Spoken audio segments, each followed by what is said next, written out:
Want to start using the Amazon shopping app, but not sure how? I'm Jessica, and in this video, I'll show you how to download and install Amazon. Note that this video will demonstrate on iPhone, but written instructions for both Android and iOS will be listed in the description box. Now let's get started. To download Amazon, first open the App Store. Go to the Search tab. Then type in Amazon at the top. Tap Amazon when it appears in the search results. Then tap Get. If prompted, use Face ID or enter your password to confirm that you want to download the app. Wait for the installation to complete.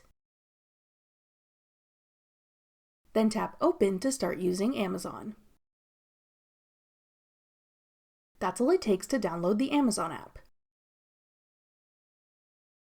For more helpful Amazon tips and tricks, check out our full playlist of Amazon tutorials. Click the playlist on your screen now to watch. Thanks for watching.